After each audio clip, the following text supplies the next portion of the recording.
திருவண்ணாமலை சிவபெருமான் ஜோதி வடிவமாக காட்சி அளித்ததை நினைவுபடுத்தும் விதமாகத்தான் ஒவ்வொரு ஆண்டுமே கார்த்திகை தீப திருவிழாவானது சிறப்பாக கொண்டாடப்படுது. அன்று மலை மீது மகா தீபம் ஏற்றப்படுவது வழக்கம். திருவண்ணாமலையில் மலை மீது தீபம் ஏற்றப்பட்டதுக்கு அப்புறம் தான் வீடுகளில் தீபம் ஏற்றும் வழக்கமானது இன்றுமே இருக்குது. திருவண்ணாமலை தீப திருவிழா 2025 தேதி நேரம் பார்த்திங்களா சொல்லியிருக்காங்க. இந்த 2025ஆம் ஆண்டு பார்த்திங்களா கார்த்திகை 17ஆம் தேதி டிசம்பர் 3ஆம் தேதியானது இந்த மகா தீபமானது ஏற்றப்படும். மேலுமே மகா தீபம் ஏற்றப்பட்டதுக்கு அப்புறம் தான் வீடுகளில் தீபமானது நம்ம ஏற்றுவோம். இப்படியே நம்ம மகா தீபமானது ஏற்றதுக்கப்புறம் நம்ம வீடுகளில் தீபம் ஏற்றோம். இந்த தீபத்தோட சிறப்புகள் என்ன? மேலுமே நீங்கள் கோலம் போட்டு அதன் மேலே தீபம் ஏற்றுங்களா? மறக்காமல் இந்த தவறுகள் மட்டும் செஞ்சிடாதீங்க. வாங்க விரிவாக பார்க்க போகிறோம். வீடியோ பார்த்திங்கன்னா உங்களுக்கு ரொம்ப யூஸ்ஃபுல்லாக இருக்கும். வீடியோவை ஸ்கிப் பண்ணாமல் முழுமையாக பாருங்கள். வீடியோ பிடிச்சிருந்தா லைக் பண்ணுங்கள், கமெண்ட் பண்ணுங்கள், ஷேர் பண்ணுங்கள். நீங்கள் இன்னும் இனியவள் உற்சாகம் சேனலை சப்ஸ்கிரைப் பண்ணாமல் இருந்தீங்களா? சப்ஸ்கிரைப் பண்ணிட்டு கூடவே இருக்க பெல் பட்டனையுமே ப்ரெஸ் பண்ணிட்டு வாங்க வீடியோக்குள்ளே போகலாம். பஞ்சபூத தலங்களில் இது பார்த்திங்களா அக்னி தலமாகவும் நினைத்த உடனேயே முக்தி அருளும் ஒரு ஆன்மீக தலமாகவும் இருக்குது திருவண்ணாமலை. இங்கே இருக்கக்கூடிய அருணாச்சலேஸ்வரர் கோவிலில் நடைபெறும் மிக முக்கியமான விழாக்களில் முதன்மையானது கார்த்திகை மாதத்தில் நடைபெறும் கார்த்திகை தீப திருவிழா தாங்க. கார்த்திகை தீப திருநாள் அன்னைக்கு மாலையில் கோவிலோட பின்புறம் இருக்கக்கூடிய 2668 அடி உயரம் கொண்ட அண்ணாமலையின் உச்சியில் ஏற்றப்படும் மகா தீபத்தை தரிசனம் செஞ்சாலும் அன்றைய தினம் திருவண்ணாமலையில் கிரிவலம் வருவதும் முக்தியை தரும் அப்படிங்கிறது காலங்காலமாகவே இருந்துட்டு வர ஒரு நம்பிக்கை. திருவண்ணாமலை தீப திருவிழா நடத்தப்படுவதற்கு புராணங்களில் பல கதைகளுமே சொல்லப்படுறாங்க. புராண கதைகளின்படி சிவபெருமான் ஜோதி வடிவமாக மகாவிஷ்ணுவிற்கும் பிரம்மாவிற்கும் காட்சியளித்த திருநாள் தாங்க இந்த திருக்கார்த்திகை தீப திருநாள். அதே போல தான் அடிமுடி காண முடியாத அண்ணாமலையாராக லிங்கோத்பவ மூர்த்தியாக சிவபெருமானை வெளிப்பட்டதுமே இதே நாளில் தான் என சொல்லப்படுது. சிவபெருமானை எப்போதுமே பிரியாமல் இருக்க வேணும் அப்படிங்கிறதுக்காக தவம் செஞ்சு கிரிவலம் வந்த பார்வதி தேவிக்கு சிவபெருமான் கிரிவல பாதையில் 8 இடங்களில் ஜோதி வடிவமாக உள்ளிட்ட 8 விதமான ரூபங்களில் திருக்காட்சி அளித்ததுமே தன்னோட உடலில் சரிபாதியை அம்பிகைக்கு அளித்து அர்த்தநாரீஸ்வரராக காட்சி தந்ததும் இந்த திருக்கார்த்திகை தீப திருநாளில் தான் சொல்லப்படுது. இப்படி இந்த திருவண்ணாமலையோட சிறப்புகளை பற்றி சொல்லிக்கொண்டே போகலாங்க. பல்வேறு சிறப்பம்சங்களை கொண்ட இந்த கார்த்திகை தீப திருநாள் இந்த ஆண்டு டிசம்பர் 3ஆம் தேதி புதன்கிழமையானது வருதுங்க.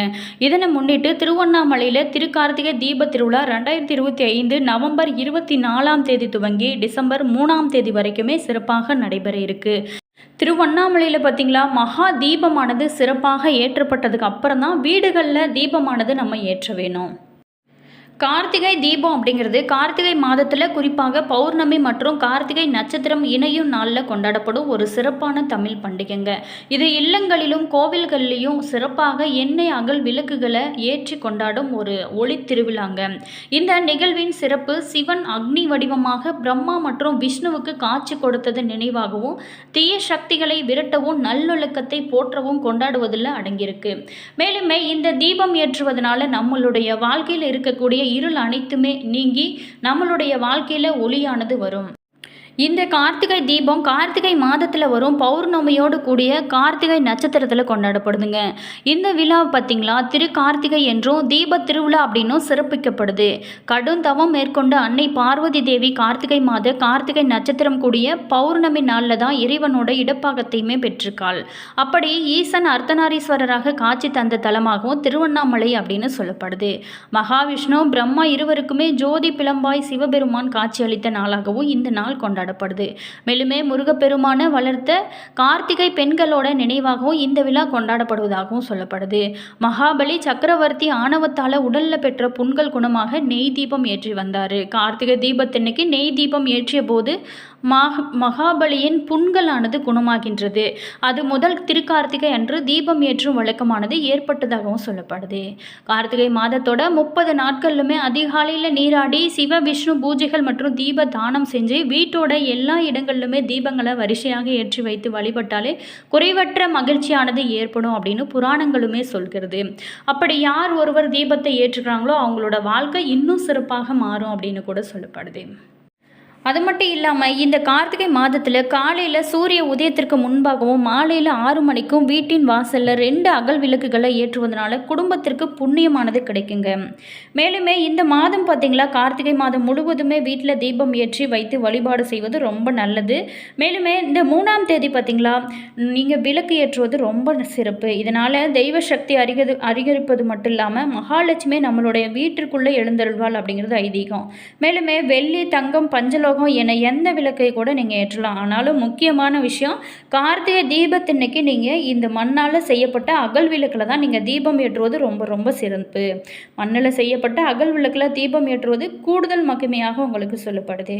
கார்த்திகை மாதத்தில் அகல் விளக்கேற்றி வழிபாடு செய்யும் போது செல்வ வளமானது பெருகும் அப்படிங்கிறது நம்பிக்கை. ஏன் அப்படின்னா, இதன் அடிப்பாகத்தில் பிரம்மாவும் தண்டுபாகத்தில் மகாவிஷ்ணுவும் நெய் அல்லது எண்ணெய் நிறையும் இடத்துல சிவபெருமானும் தீபத்தில் மகாலட்சுமி, சரஸ்வதி தேவி, பார்வதி தேவி என முப்பெரும் தேவியர் வாசம் செய்வதாக ஐதீகமாகவும் சொல்லப்படுது.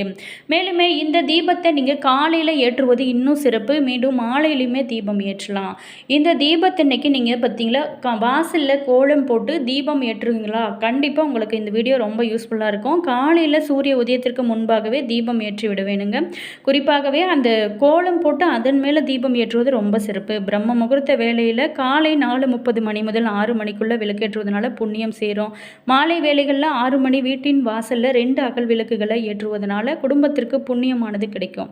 மேலுமே முன்வினை பாவங்களும் நீங்கும், திருமண தடைகளுமே விழுங்கும் அப்படிங்கிறது முழுமையான ஒரு நம்பிக்கையாகவும் இருந்து வருது.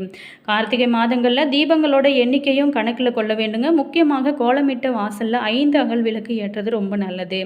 திண்ணையில் 4 அகல் விளக்குகளும், மாடங்களில் 2 அகல் விளக்குகளும், நிலைப்படியில் 2 அகல் விளக்குகளும், நடையில் 2, முற்றத்தில் 4 அகல் விளக்குகளுமே ஏற்றது நல்லது. மேன்றுமே தினமுமே விளக்கேற்ற முடியல அப்படின்னா கூட இந்த கார்த்திகை மாதத்தில் துவாதசி, சதுர்த்தி, பௌர்ணமி ஆகிய இந்த 3 தினங்கள்லையாவது நீங்கள் தீபம் ஏற்றி வழிபடுறது ரொம்ப நல்லது. மேலுமே விளக்கு ஏற்றும் போது ஒரு முகம் ஏற்றினால் நினைத்த செயல்கள் எல்லாமே நடக்கும் அப்படின்னு சொல்லுவாங்க. மேலுமே 2 முகம் ஏற்றினால் குடும்ப ஒற்றுமை கிடைக்கும். 3 முகம் ஏற்றினால் புத்திர தோஷம் நீங்கும். 4 முகம் ஏற்றினால் பசு, பூமி, செல்வம் இது எல்லாமே சேரும். மேலுமே சர்வபீடை நிவர்த்தியாகும். 5 முகம் ஏற்றினால் சகல நன்மைகளும் ஐஸ்வர்யரும் பெருகும்.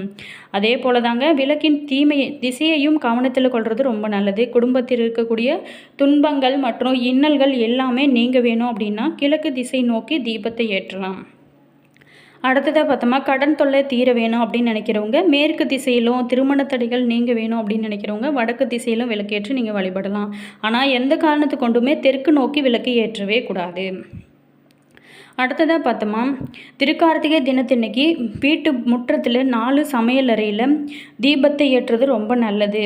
மேலுமே நடையில் 2, பின்கட்டில் 4, திண்ணையில் 4, மாடக்குழியில் 2, நிலைப்படியில் 2 தீபம் ஏற்ற வேணும். மேலுமே சாமி படத்துக்கு கீழே 2, வெளியே தீபம் 1, கோலமிடும் இடத்துல 5 என மொத்தம் 27 விளக்குகள் ஏற்றுவது ரொம்ப சிறப்பு. மேலுமே இந்த 27 விளக்குகள் அப்படிங்கிறது நட்சத்திரங்களை குறிப்பதாகுங்க. கார்த்திகை மாதத்தோட 30 நாட்களிலுமே அதிகாலையில் நீராடி சிவ, விஷ்ணு பூஜைகள் மற்றும் தீப தானம் செஞ்சு வீட்டோட எல்லா இடத்துலையுமே நீங்கள் தீபம் ஏற்றி வரிசையாக ஏற்றி வைத்து வழிபட்டாலே குறைவற்ற மகிழ்ச்சியானது உங்களுக்கு ஏற்படும். மேலுமே நீங்கள் நினைத்தது எல்லாமே நடக்க ஆரம்பிக்கும். உங்களோட வாழ்க்கையில் நல்ல ஒரு வாழ்க்கை கிடைக்கணும் அப்படின்னு நினைக்கிறவங்க இந்த கார்த்திகை மாதத்தில் முழுவதுமே நீங்கள் வழிபாடுகள் செய்வது சிறப்பான ஒரு பலன்களை உங்களுக்கு கொடுக்கும்.